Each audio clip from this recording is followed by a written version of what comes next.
Alors, chers élèves, bonjour. Avec votre professeur Ahmed Boumal, ici qualifiant Msla, l'Académie régionale Ayoun Saqi al-Hamra. Donc, pour cette science, on a jugé qu'il est utile de vous présenter, chers élèves, une fonction, vu la difficulté que cet exercice pose pour la plupart des élèves dans les examens de baccalauréat. Alors, aujourd'hui, on vous propose une fonction ln. Avant de voir cet exercice, il faut faire un petit rappel relatif aux limites usuelles et la dérivée. Donc, soit un alignement de n étoiles, donc vous savez les limites suivantes. Donc, la première limite, c'est la limite ln de x, lorsque x tend vers plus l'infini est égal à plus l'infini. La deuxième limite usuelle dans plus l'infini, c'est la limite ln de x sur x au carré, x à la puissance 3, d'une manière générale, x à la puissance n est égal à 0. Puis, la troisième limite, lorsque x tend vers 0 plus, la limite de ln de x est égale à moins l'infini. Puis, la quatrième, la limite de x à la puissance n ln de x, lorsque x tend toujours vers 0 plus, est égal à 0. Puis, la cinquième, il y a deux limites. Bon, c'est la même limite si on fait un changement de variable. La limite lorsque x tend vers 0 de ln de 1 plus x sur x, qui est égale également la limite de ln de x sur x moins 1, lorsque x tend vers 1 est égal à 1. Puis, dans la dérivée, vous avez deux formules. La fonction ln est une fonction qui est dérivable sur 0 plus l'infini. Sa dérivée n'est rien que 1 sur x. Et si vous avez un composé, c'est-à-dire vous avez ln u de x, avec u de x, une fonction qui est dérivable et strictement positive sur un intervalle i, vous avez ln de u de x, ce composé n'est rien que e' de x sur u de x. Bien, maintenant on va essayer ensemble d'appliquer ce résultat sur notre exercice. Donc, notre exercice est composé, comme d'habitude, de parties dans la fonction. Donc, la première partie, vous avez une fonction g qu'on appelle une fonction auxiliaire. Et dans une deuxième partie, vous avez une fonction f. Après, on peut revenir ensuite aux intégrales et ce que vous voulez. Bon, alors, je reviens à ma fonction. Vous avez la fonction est définie sur l'intervalle 0 plus l'infini par cette expression. Quel que soit x supérieur à 0, vous avez g de x qui est égal à x moins 1 plus 2 ln de x. Alors, donc voilà votre fonction. Donc la première question, on calcule la limite de g de x lorsque x tend vers 0 plus. Donc cette limite, donc la limite, donc première question, lorsque x tend vers 0 plus de g de x qui est égal la limite x tend vers 0 plus. Alors g de x c'est x moins 1 plus 2 ln de x est égal. Donc, je remplace. Si je remplace par 0, vous avez 0 moins 1, c'est moins 1. La limite de ln de x dans 0 plus, lorsqu'on a vu tout à l'heure, on a trouvé moins l'infini. Donc, moins l'infini plus moins 1 est égal à moins l'infini. Bon, il faut justifier, car vous avez la limite, lorsque x tend vers 0 plus, de ce x moins 1, qui est égal à moins 1. Puis, la limite, lorsque x tend vers 0 plus, de ln de x est égal à moins l'infini. Donc, moins l'infini fois 2, c'est moins l'infini. Moins 1 avec moins l'infini, il reste moins l'infini. Maintenant, on va passer à la limite dans plus l'infini. Donc, la limite dans plus l'infini, c'est la limite lorsque x tend vers plus l'infini. Alors, g de x n'est rien que x moins 1 plus 2 ln de x. Donc, on va remplacer pour voir est-ce qu'il s'agit des formes déterminées ou bien indéterminées. Alors ici, vous avez plus l'infini moins 1, c'est plus l'infini. La limite de ln, c'est plus l'infini, elle reste plus l'infini. Donc, c'est forme déterminée. Car, on va justifier comme d'habitude. Donc, la justification, elle est très intéressante. Sans justification, la réponse n'est pas admise. La limite plus l'infini de x moins 1, on a dit c'est plus l'infini. Alors, la limite lorsque x tend vers plus l'infini de ln de x est égal plus l'infini. Bien. Maintenant, on passe à la deuxième question. Calculer la fonction dérivée et donner le tableau de variation. Donc, question numéro 2. Donc, avant de calculer la dérivée, donc vous avez g, c'est une fonction dérivable. Donc, on a g est dérivable sur 0 plus l'infini. Donc, pourquoi c'est une fonction dérivable? La somme de deux fonctions, polynôme plus ln. ln dérivable sur 0 plus l'infini.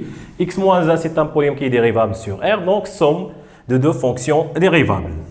Donc, quel que soit x supérieur à 0, g' de x est égal x moins 1 plus 2 ln de x dérivée. Alors, la dérivée de x, c'est 1. La dérivée de la constante, c'est 0. Plus 2. La dérivée de ln de x, c'est 1 sur x, c'est 2 sur x. Vous pouvez laisser l'expression telle qu'elle est, puisque le signe, il est clair. Vous remarquez, quel que soit x positif, 2 sur x est strictement positif, si on ajoute 1 strictement positif.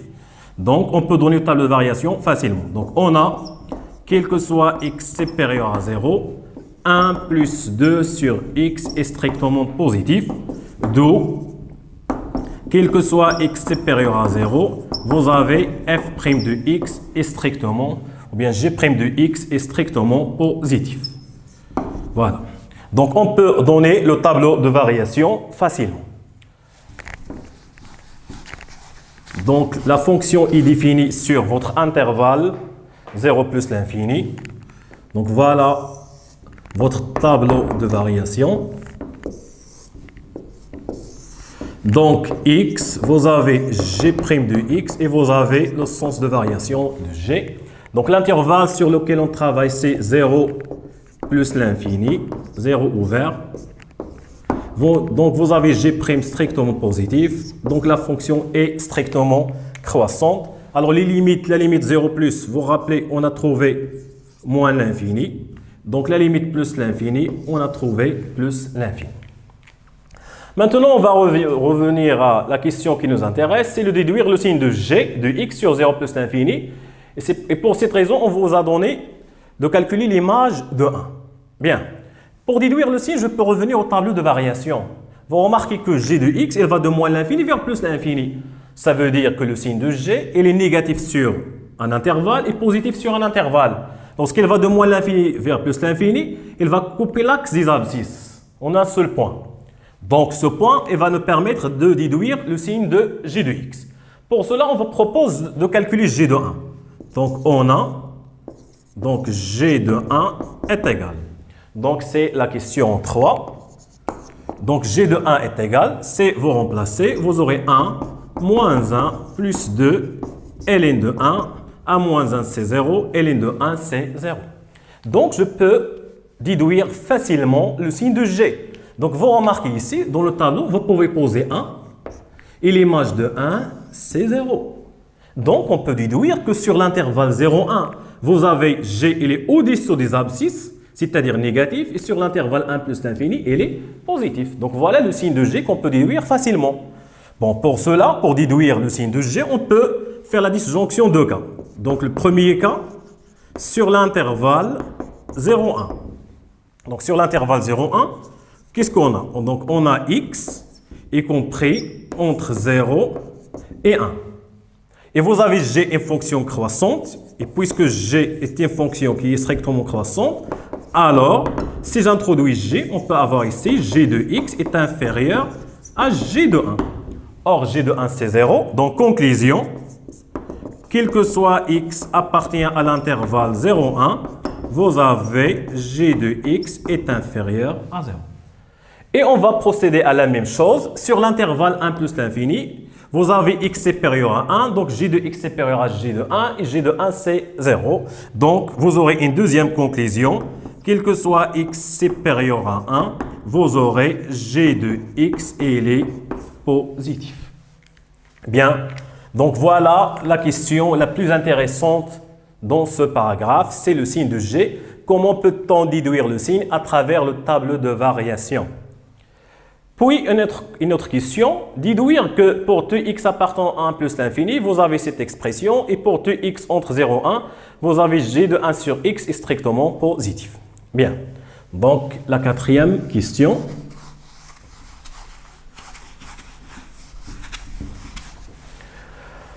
Donc, sur l'intervalle 1 plus l'infini, on va essayer de faire un encadrement. Donc, sur le premier intervalle qu'on vous propose, sur l'intervalle 1 plus l'infini, alors on a x est strictement supérieur à 1. Nous, qu'est-ce qu'on cherche? G de 1 sur x. On va faire un encadrement. Donc, 1 sur x, il sera inférieur à 1. Après, je vais introduire g. Donc, vous aurez g de 1 sur x. Il sera inférieur à g de 1. Lorsqu'on introduit la fonction g, puisque la fonction est strictement croissante, elle va garder l'ordre. Donc, vous avez g est strictement croissante. Alors, g de 1 sur x, g de 1, on l'a déjà calculé, c'est 0. Donc, sur l'intervalle 1 plus l'infini, vous avez g de 1 sur x est négatif. Donc, voilà pour le premier cas. Deuxième cas, on va travailler sur l'intervalle 0,1. Donc, sur l'intervalle 0,1, donc l'intervalle, le deuxième intervalle, donc on a x est compris entre 0 et 1. Alors, 1 sur x qui nous intéresse, il sera supérieur à 1. J'introduis g, donc g de 1 sur x, il sera supérieur à g de 1, car vous avez la fonction g, toujours c'est une fonction croissante. Conclusion, g de 1 sur x, il sera supérieur à 0. Donc, conclusion, sur l'intervalle 1 plus infini, g de 1 sur x négatif. Sur l'intervalle 0,1, g de 1 sur x, il sera positif. Donc, voilà pour la première partie. Maintenant, on va passer à la fonction principale. Donc, la fonction auxiliaire, ce qui nous intéresse, c'est le signe qu'on va utiliser après. Donc, maintenant, on passe à la fonction principale qu'on va essayer de tracer. Pour cela, chers élèves, je vais vous proposer une méthode très simple qui va vous permettre de tracer la fonction.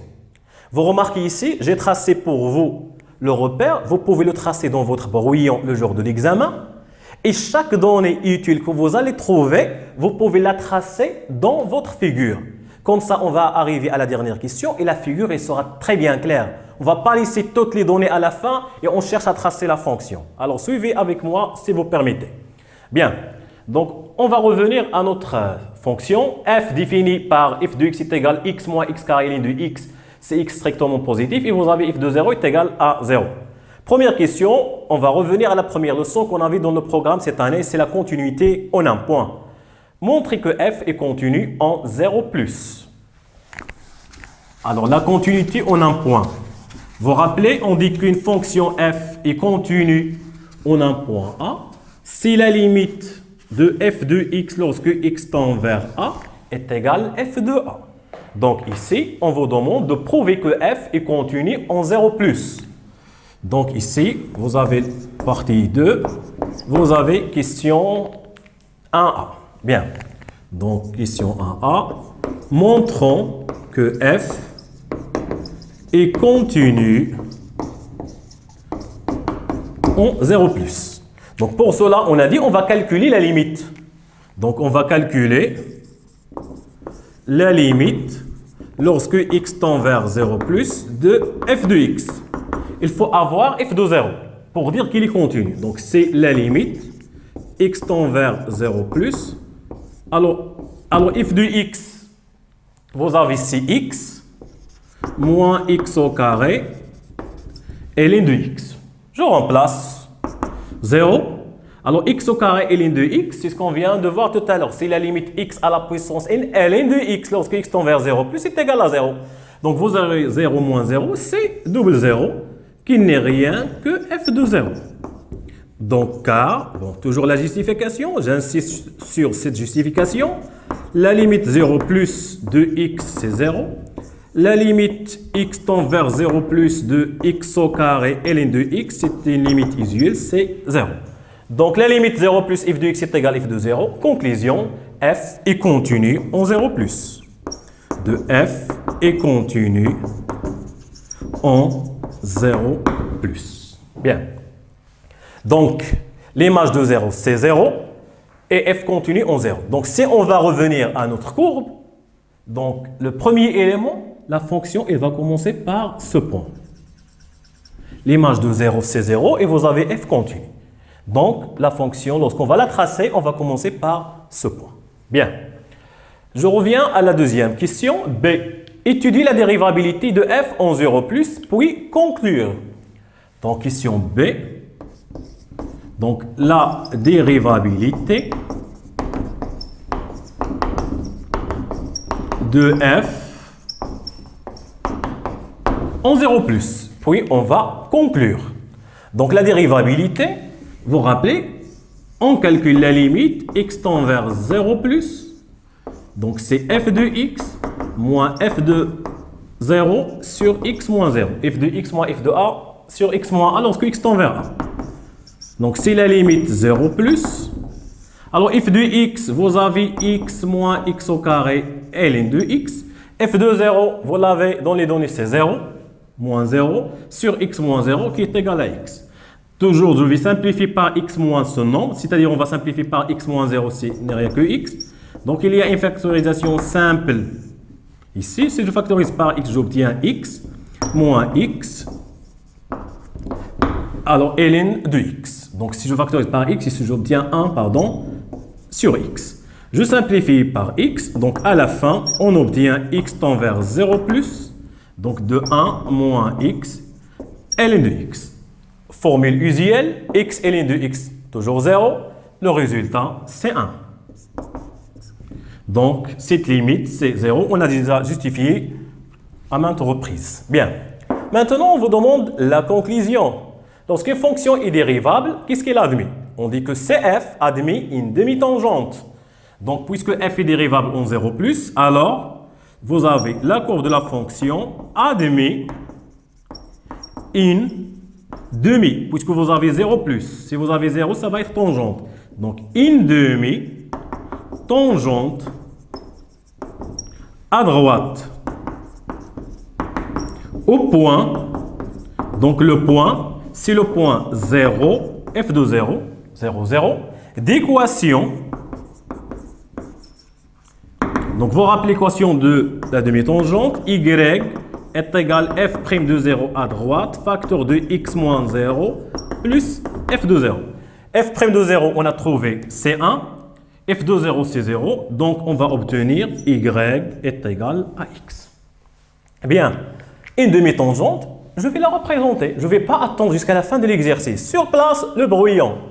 Je représente cette demi-tangente. Donc, y est égal à x. Le premier point, c'est 0, 0. Si vous donnez à x 0, y 0. Deuxième point, je donne à x 1, y est égal à 1. Puisque nous travaillons à droite, c'est mieux de donner les valeurs à droite de 0. Donc, l'image de 1, c'est 1. Donc, voilà deux points. Et je trace cette demi-tangente. Voilà une demi-tangente. C'est suffisant. Bien. On continue. La deuxième question, calculer la limite plus l'infini de f de x. Et bien sûr, l'objectif, c'est étudier les branches paraboliques de votre fonction. Donc, de a, la limite plus l'infini. Donc, de a. Donc, on a la limite x tend vers plus l'infini de f de x. C'est la limite x tend vers plus l'infini. Donc, votre fonction, c'est x moins x au carré ln de x. Donc, si vous remplacez directement plus l'infini fois plus l'infini plus l'infini, avec un petit moins l'infini, plus l'infini, forme indéterminée. Donc, je me trouve dans l'obligation de factoriser par x. Donc, si je factorise par x, je trouve 1 moins x ln de x. Alors, si je remplace x plus l'infini, ln de x plus l'infini, donc si vous avez plus l'infini avec le moins, c'est moins l'infini fois plus l'infini, c'est moins l'infini. Justification, c'est très simple, la limite x tend vers plus l'infini de x, c'est plus l'infini, et la limite x tend vers plus l'infini de ln de x, c'est plus l'infini. Si vous mettez ici moins ln de x, ça devient moins l'infini. Donc voilà votre limite. La limite dans l'infini. Donc question B, déterminer la nature de la branche infinie de C de f au voisinage de plus l'infini. Donc la nature de la branche parabolique, puisque la limite plus l'infini, il a donné plus l'infini, on va calculer la limite plus l'infini de f de x sur x. Toujours dans plus l'infini, on va voir qu'est-ce qu'elle va donner. Vous rappelez bien des branches paraboliques. Soit elle va donner l'infini, soit un nombre différent de 0, ou bien 0. Donc, branche parabolique, on va calculer la limite plus l'infini de f de x sur x. Alors, cette limite qui est égale limite plus l'infini. Alors, f de x, vous avez x moins x au carré et ln de x sur x. Donc, je simplifie par x. C'est la limite plus l'infini.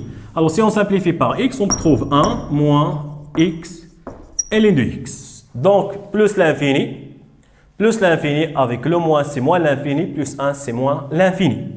Donc, est égal moins l'infini, car la limite x tend vers plus l'infini de ln de x, c'est plus l'infini. Donc, la limite plus l'infini, f de x sur x, l'infini, branche parabolique, de quelle direction? C'est l'axe des ordonnées au voisinage de plus l'infini, pas moins l'infini. Lorsqu'on dit au voisinage, voilà, on fait attention à x tend vers quoi? Donc, conclusion, C de f admet une branche parabolique de direction l'axe des ordonnées qu'on appelle l'axe OY au voisinage de plus l'infini. Au voisinage de plus l'infini. Je reviens à la courbe. Donc voilà, au voisinage de plus l'infini. C'est quoi branche parabolique? C'est-à-dire lorsque x s'approche de plus en plus vers plus l'infini, la courbe de la fonction, elle prend la direction de l'axe des ordonnées. Soit vous avez ce cas de figure, lorsque la limite donne plus l'infini, il donne plus l'infini, ou bien vous avez ce cas de figure, si la limite, il donne moins l'infini. Or, qu'est-ce qu'on a trouvé? La limite donne plus l'infini, c'est moins l'infini. Donc, lorsque x il prend, eh bien, il se dirige vers plus l'infini, la courbe de la fonction, elle s'approche de moins l'infini par cette façon. Donc, pourquoi? Car la limite donne plus l'infini, il a donné moins l'infini. Autrement dit, dans le tableau de variation, il faut trouver la fonction au voisinage de plus l'infini décroissante. Sinon, il y aura une faute quelque part. Soit dans la limite ou bien dans la dérivée. Bien. On continue. Question C. Étudier la position relative entre CF et la droite Y est égale à X. Donc, question C. La position relative entre CF, la courbe de votre fonction, et Y est égale à X. Donc, la position relative entre CF et la droite D, Y est égal à X. Alors, vous rappelez la position relative, on va calculer la différence, f de x moins y. Alors, quel que soit x supérieur à 0, on va calculer f de x moins y, on va voir le signe. Alors, f de x, c'est x moins x au carré et ln de x moins x. Je simplifie par x, je trouve moins x au carré et ln de x. Alors, sur 0 plus l'infini, vous avez x au carré strictement positif. Donc, le signe, il dépend de moins ln de x. Donc, on va dire le signe de f de x moins y est le signe de moins ln de x. Car, quel que soit x supérieur à 0, vous avez x au carré est strictement positif. Moins ln de x. Alors, ln, elle s'annule en 1. Je peux faire le tableau de variation que vous avez déjà, ou bien table de signes, pardon, que vous avez déjà vu dans votre classe. Donc, x, 0 jusqu'à plus l'infini. Alors, ici, on va mettre f de x moins y. Ici, on va mettre la position relative. Donc, ln de x, il s'annule en 1. Alors, ln entre 0 et 1, il est négatif. Mais avec le moins, il est positif. Donc, vous avez déjà vu dans votre cours, sur l'intervalle 0,1, ln il est négatif. Avec ce négatif, c'est positif. Donc, pardon, c'est positif. Ici, ça va être négatif. Donc, on va dire, sur cet intervalle 0,1, on va dire que C de F, il sera au-dessus de D. Donc, ici, C de F, il sera au-dessus de D. Alors, sur cet intervalle, vous avez C de F, il sera au-dessous de D. Et pour ce point 1, c'est le point d'intersection entre les deux. Donc, le point 1, F de 1, c'est le point 1, 1. Donc, ce point et 1, l'image de 1, ou bien si vous remplacez dans y est égal à x, le point 1, 1, c'est le point d'intersection entre les deux. Je vais revenir à ma figure. Donc sur l'intervalle 0, 1, sur cette partie, vous avez la courbe, il faut qu'il soit au-dessus de cette tangente, et de 1 jusqu'à plus l'infini, la courbe elle sera au-dessous de votre tangente.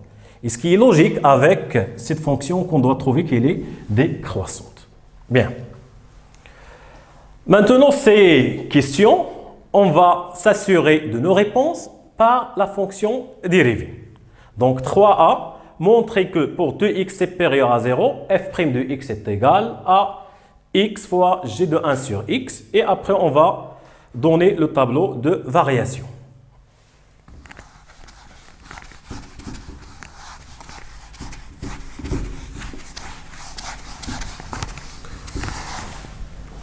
Alors, question 3a.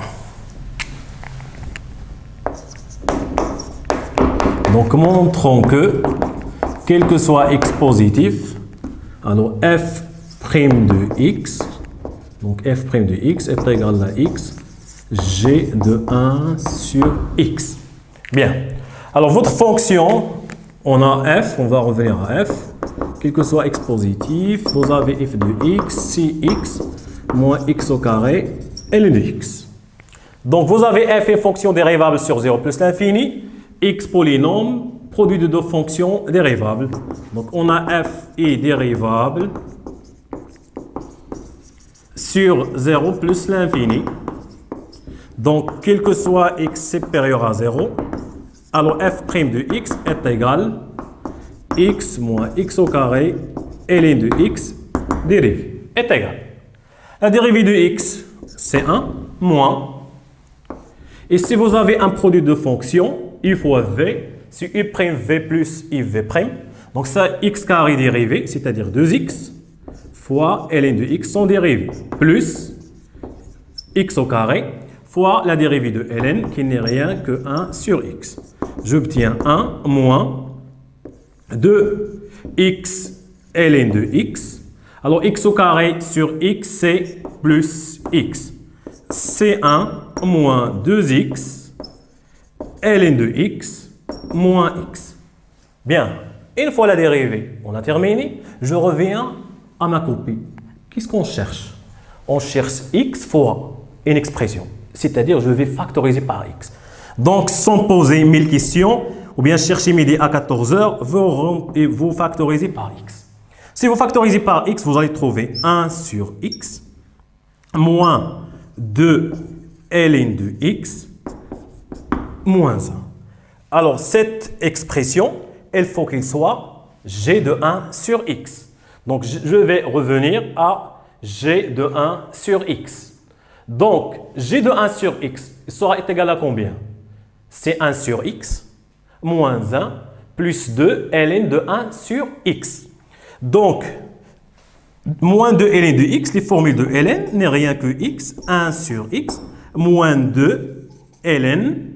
Donc, ln de x, donc pour se débarrasser de moins, ça devient plus. Ici, je vais mettre 1 sur x, puis moins 1.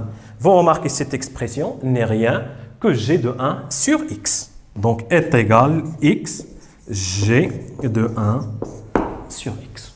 Donc, voilà votre dérivée facilement. Bien, maintenant je vais revenir à la question B, donner le tableau de variation de f sur 0 plus l'infini. Donc, question B, table de variation de f. Alors, ce qu'on vous demande de donner une table de variation, ici, un peu d'écrire quelques phrases. On trouve dans la plupart des candidats, table de variation, ils tracent directement le tableau sans justifier. Donc, il faut donner un peu un produit de qualité. On va justifier le signe. Donc, vous avez f' de x, c'est x fois g de 1 sur x. X est strictement positif, donc le signe de f', il dépend de g de 1 sur x. On va écrire cette phrase. On a, quel que soit x supérieur à 0, donc vous avez x, il est strictement positif, donc le signe de f' de x est le signe de g de 1 sur x. Or, dans la première partie, on a étudié le signe de g de 1 sur x. Qu'est-ce qu'on a trouvé? On a, quel que soit x appartient à 0, 1, vous rappelez bien que g de 1 sur x, on l'a trouvé positif. Et quel que soit x strictement supérieur à 1, c'est-à-dire 1 plus l'infini, vous avez g de 1 sur x, il est négatif.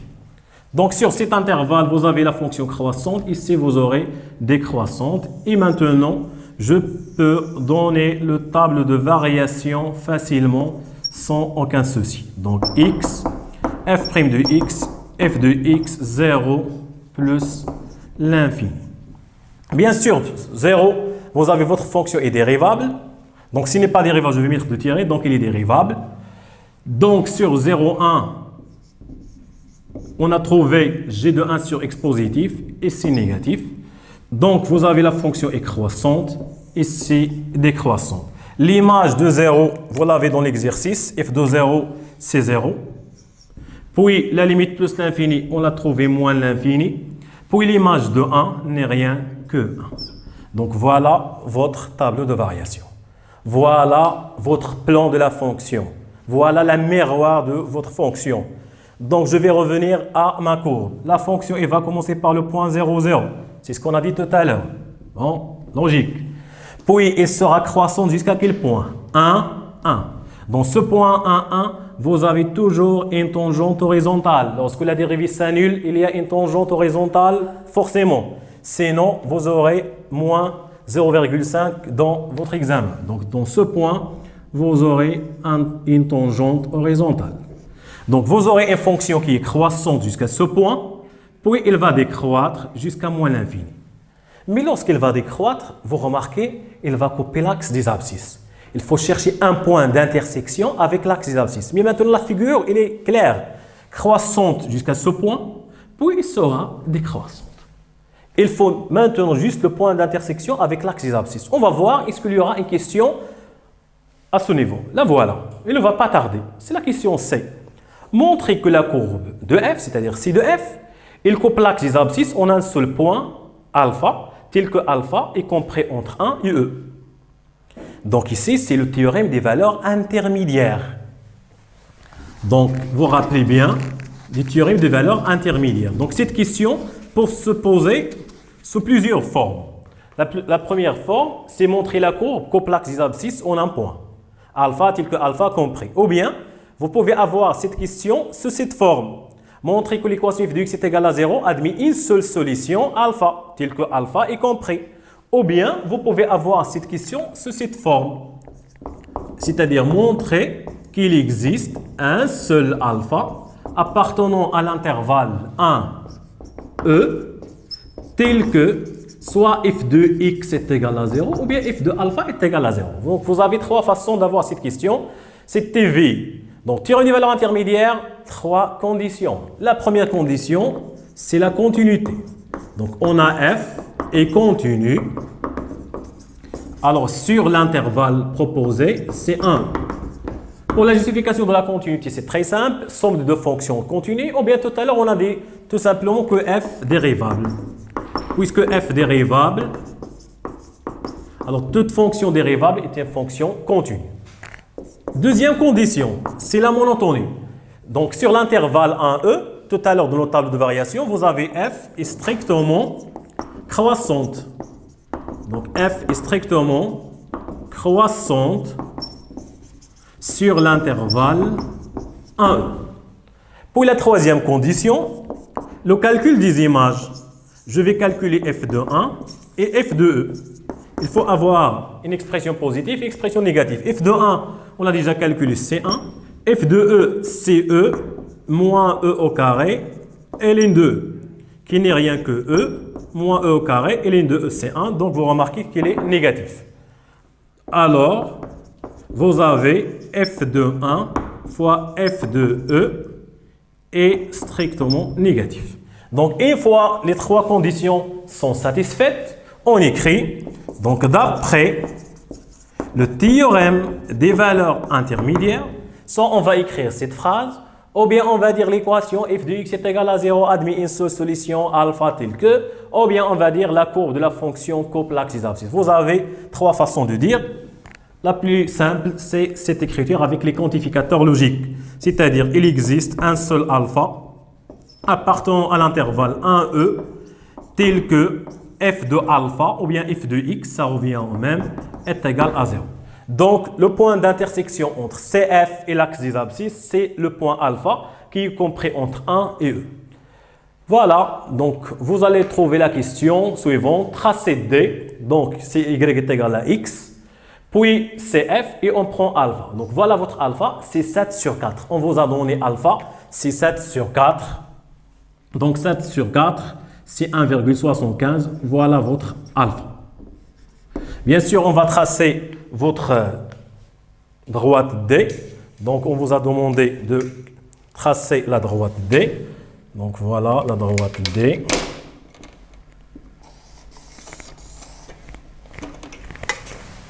Donc D, CY est égal à X. Ici, nous avons dit qu'il y a une tangente. Maintenant, les ingrédients pour tracer la courbe sont présents. Donc, on va commencer par le point 0, 0. Donc, voilà le point 0, 0. Vous avez une fonction croissante qui sera au-dessus de la tangente. Après, il va descendre, c'est une fonction décroissante, et lorsqu'il va descendre, il va couper l'axe des abscisses en un point alpha, puis il va se diriger vers moins l'infini en prenant une branche parabolique de direction l'axe des ordonnées. Et voilà facilement votre fonction sans aucune difficulté. Donc c'est une façon qui va vous permettre de tracer la fonction sans lisser les données à la fin et on va chercher tangente, demi-tangente, etc., etc.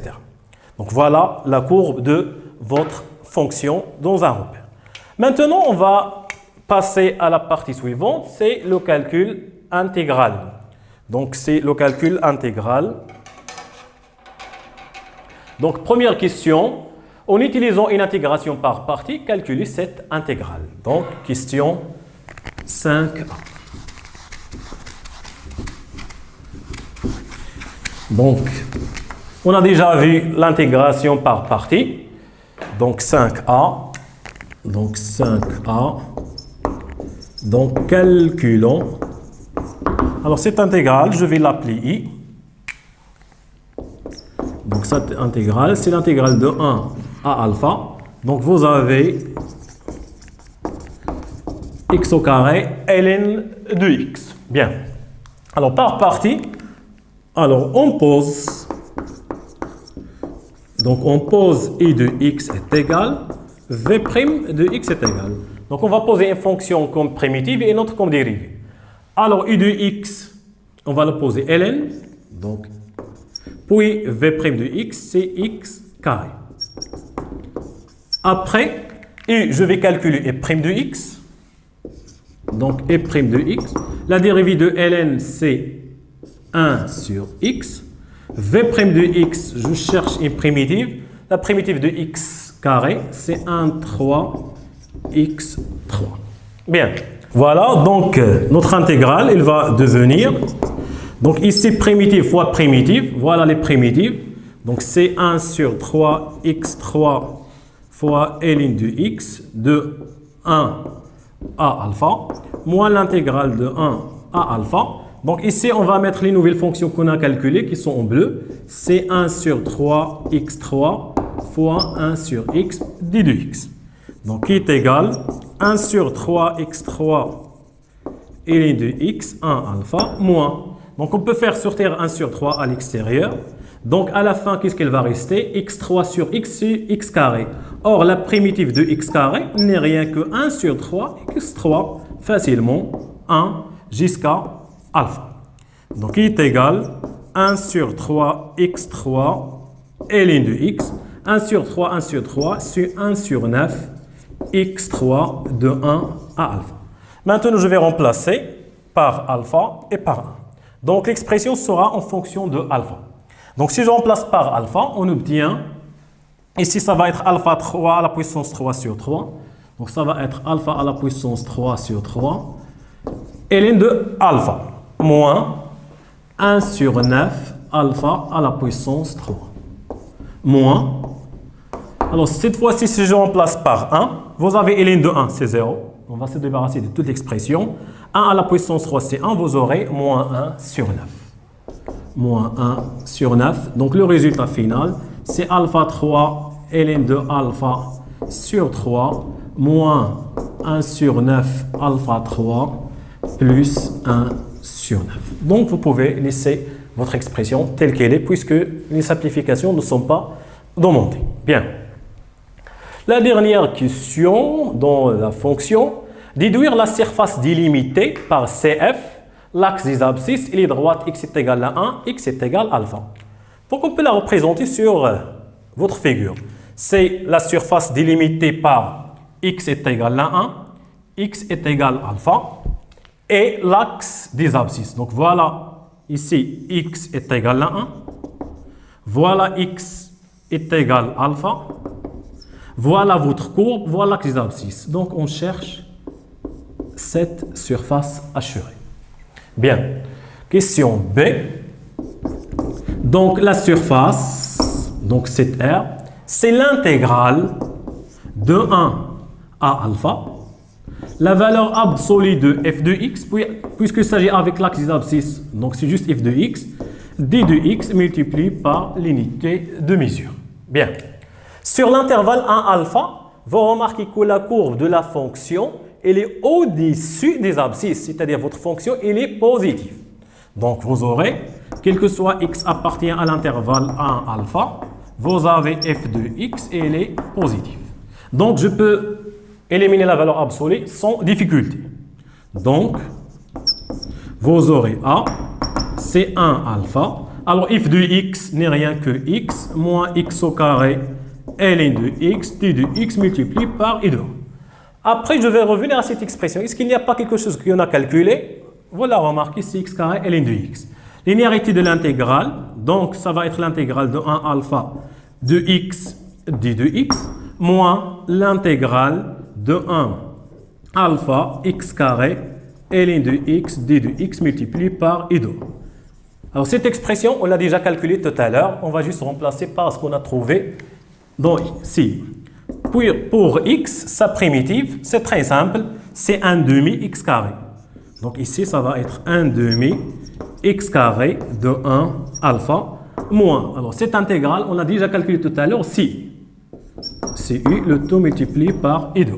Maintenant, on va remplacer et vous aurez votre résultat final. Puisque la question est calculée, bon, le résultat qu'on va trouver, on ne va pas le simplifier, puisqu'il n'y a pas montré que, bien, on cherche une expression précise.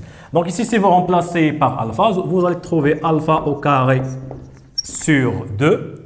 Et si vous remplacez par 1, moins 1 sur 2, puis moins i, le tout multiplié par i de 1. Donc voilà votre surface et après vous pouvez remplacer i par votre expression et le reste ce n'est que des calculs simples. Alors maintenant on passe à la dernière partie. Nous avons une suite avec la fonction. Donc comment on peut utiliser les résultats de la fonction pour étudier la suite? Vous avez trois questions qui sont usuelles. Première, c'est la récurrence. Deuxième, la monotonie. Et la dernière, la limite. Ce sont les trois questions qui se répètent souvent. Et la plupart des élèves trouvent des difficultés en disant « j'ai pas répondu à la fonction, j'aurai des difficultés dans la suite ». Non. On peut utiliser les questions de la fonction, même s'il y en a des questions qu'on n'a pas faites, on peut les utiliser facilement. Bien. Donc la première question, c'est la question de la récurrence. Donc montrer que pour tout n appartient à n, vous avez i de n entre 0 et 1. Donc, question 1. Montrons que, quel que soit n appartient à n, i de n est compris entre 0 et 1. Alors, les étapes de la récurrence. Initialisation, pour n est égal à 0, on a i0 entre 0 et 1. Alors, i0, par défaut, vous l'avez dans les données, c'est 1 demi. Entre 0 et 1, bien sûr, vous aurez une proposition qui est vraie. Puis la deuxième étape, soit n un élément de n. Alors on suppose, ou bien supposons que I de n est compris entre 0 et 1 et montrons que I de n plus 1 est compris entre 0 et 1. Pour montrer I de n plus 1 compris entre 0 et 1, sans compliquer la vie et sans faire la différence, on va utiliser seulement I de n avec l'hypothèse et la monotonie de la fonction. N'oubliez pas, sur l'intervalle 0,1, ce qui nous intéresse, dans votre courbe, la fonction, elle est croissante. Sur 0,1, sur cet intervalle, vous avez f est croissant. C'est la seule donnée dont on aura besoin pour cette question. Donc, on va dire, on a I de n est compris entre 0 et 1, et vous avez f est une fonction qui est continue et strictement croissante sur 0,1. Alors, je vais introduire f. Donc, si on introduit ici f, on obtient f de 0, f de un. Ici, vous aurez f de 1. Alors, f de 0, c'est 0. Donc, vous aurez f de 0, c'est 0. f de un, si I de n plus 1, f de 1, c'est 1. Et vous avez votre question facilement. Donc, après, on va dire, d'après le principe de la récurrence, conclusion, donc d'après le principe de la récurrence, quel que soit n appartient à n, on a I de n est borné, il est compris entre 0 et 1. Bien. La deuxième question, c'est la monotonie de I de n. C'est I n plus 1 moins I de n. Pour cela, on va utiliser la position relative entre f de x, ou bien si de f, et y est égal à x. Donc, la monotonie de I de n. Donc, on a, quel que soit x appartient à l'intervalle 0, 1. Alors, f de x moins x, vous remarquez que la courbe de la fonction, elle est au-dessus de y est égal à x. C'est-à-dire, vous avez f de x moins x est positif. Et puisque I de n appartient à 0,1, donc vous aurez f de un moins I de n positif. D'où, alors f de un n'est rien que I de n plus 1 moins I de n positif. Conclusion, I de n est une suite qui est strictement croissante. Donc c'est très très simple. Donc il suffit juste d'annoncer les intervalles, ne pas mettre seulement f de x moins x positif bien négatif, il faut mentionner l'intervalle. Et l'intervalle sur lequel on travaille, c'est l'intervalle dans lequel la suite est comprise. Puis, l'avant-dernière question, on déduire que la convergence de I de n. Alors, pour la convergence de I de n, c'est l'écriture de la convergence. On va dire deux phrases. On sait que toute fonction croissante et majorée est une fonction convergente ou bien décroissante et minorée. Nous, dans l'exercice, qu'est-ce qu'on a? Donc, on a I de n est une suite croissante, puis majorée par 1. Donc, I de n est convergente. Donc, vous avez seulement deux phrases. Puis, la dernière question, c'est la limite. Donc, la question 3, dans cette partie, c'est la limite. Donc, la limite de I de n, avant de calculer la limite, il y a quelques conditions. Donc, la première question, ou bien condition, c'est la continuité. On va dire qu'on a f continu sur l'intervalle 0,1. On a déjà prouvé qu'il est continu dans TV et qu'il est dérivable, donc il faut juste le dire. Deuxième condition, l'image de l'intervalle 0,1, il faut qu'il soit inclus dans 0,1. L'image de 0,1, c'est f de 0,0. L'image de 1, c'est 1, c'est l'intervalle 0,1 qui est inclus dans 0,1. La troisième condition est 0, appartient à 0,1. Vous avez E0,1 demi, il appartient. La quatrième condition, c'est I de n est convergente. Alors, convergente, on vient de le montrer tout à l'heure. Si on ne l'a pas montré, vous mettez parenthèse croissante majorée ou bien décroissante et minorée. Alors, une fois les quatre conditions sont satisfaites, alors on dit que la limite de I de n est solution de l'équation f de x est égale à x. On va résoudre cette équation. Même si graphiquement f de x est égal à x, vous pouvez remarquer graphiquement qu'il y a deux solutions, c'est 0 et 1. Mais on peut le faire d'une manière algébrique, très simple. On va voir qu'on va trouver deux solutions. Donc, on a f de x est égal à x. Si x moins x au carré et ln de x est égal à x, on peut simplifier par x, on trouve moins x carré et ln de x est égal à 0. C'est-à-dire moins x au carré est égal à 0, ou bien ln de x est égal à 0, d'où vous aurez moins x au carré est égal à 0, c'est-à-dire x est égal à 0, ou ln de x est égal à 0, c'est-à-dire x est égal à 1 exponentielle de 0. Donc vous avez deux solutions. Donc une solution parmi les deux, elle va être la limite de votre suite. Par exemple, si vous avez trouvé par exemple ici 0 et 5, je vais prendre 0, puisque nous travaillons sur l'intervalle 0,1. Si on a trouvé par exemple 1 et 8, on va avoir 1. Alors, vous pouvez avoir ce cas si vous avez les deux solutions font partie de l'intervalle. Comment on va choisir la limite? C'est très simple. On va revenir à la monotonie de votre suite. On a dit que UN est une suite qui est croissante. On a I de N est une suite croissante. Alors, première année baccalauréat, tout de suite croissante avec son premier terme. Comment elle est? Majorée ou bien minorée? Donc, il est minoré. Donc, vous aurez I de N est supérieur à I0.